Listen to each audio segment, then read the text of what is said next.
Hey, what's going on YouTube? It's your boy back with another video. I know a lot of you guys been looking for this exact center build. I know you see the clips right here. This is all on the 1v1 court in Antioch, so I'm going against like the best ISO players, the toxic lineups, the post scorers, but none of them are a match. As you can see, I'm out here blocking everything I need to block, dunking on whoever I want to dunk on. And the best part is you can take this build to the threes. You can play twos with it, man. It's not just like a 1v1 court type of build. You can really do everything with it. I mean, the speed, the acceleration, right? You can almost move like a guard. Minus the spam and curry escapes, I feel like you really can fly around with this build. You get the 95 standing dunk, 95 offensive and 95 defensive rebound, plus a 95 block. It's really crazy. You get contact dunks on this. Gives you like the elite 3 type of alley-oops also. I mean, this build really gives you whatever you want. So depending on your play style, really, like, you could change the badges how it works best for you. But let me go ahead and show you guys how to actually make the build, because the real key is the playmaking. It doesn't have a crazy number, but it has what I think the perfect amount. So let's get the player builder out.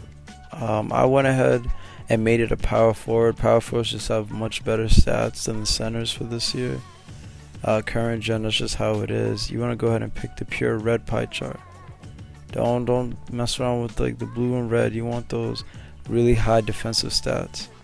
Off rip, you got to get that drive-in dunk, layup, close shot, and standing dunk up, so you get 16 badges. And then you want to take a little bit off layups so that you get those extra badge points that you can put somewhere else.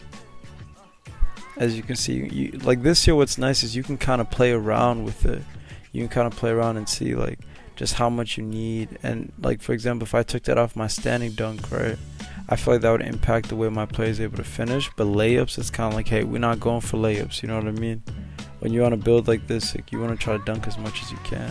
Whenever you're messing around with like the my points, you definitely don't be, you know what I mean? Don't rush it, man. Especially like, I wish I knew that in the beginning of the year, that you can use things like the metric system and take things away from, let's say, like interior defense, for example, because you don't need that as much as you might think. Believe it or not, you can get by with having a lower interior defense, just like you can get by with having a lower strength this year.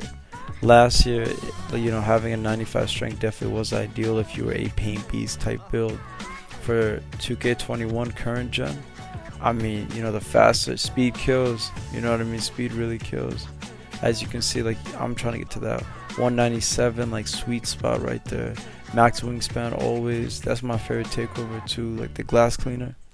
Yeah, glass cleaning takeover to me this year is just OP, man. You get all sorts of animations, and if you really want to get as many boards as you can, whether you're playing rec, pro-am, park, whatever, stage even, I think that's the take to go with, man. I'm just not a fan of rim take.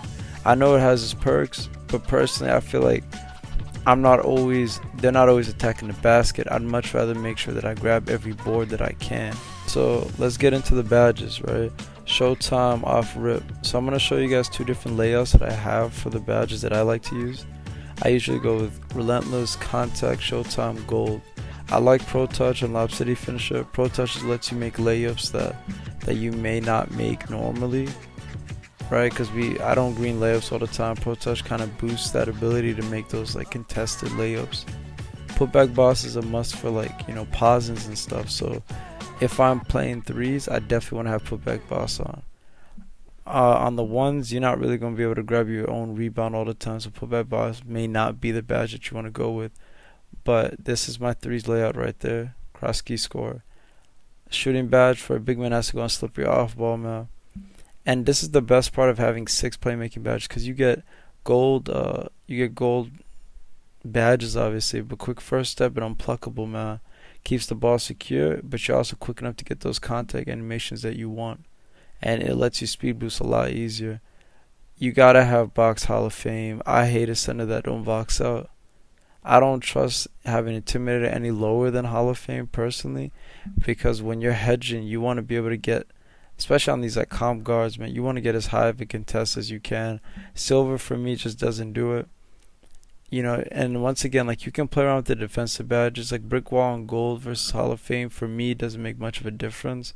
Interceptor on gold versus Hall of Fame doesn't make much of a difference. But once again, like, it's all objective. It's all about like the way you play.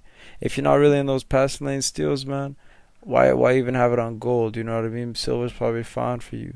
If you're not really hedging, like let's say you're just playing in the park with randoms or your boys, just having a good time, you may not want to have Clamps Hall of Fame or Lightning Reflexes on, or even Pickpocket. It's really up to you. Maybe you like to post up. Maybe you get posted up a lot, so post move lockdown, you can do that. Well, anyways, guys, that's the build right there. I hope y'all enjoy. Peace.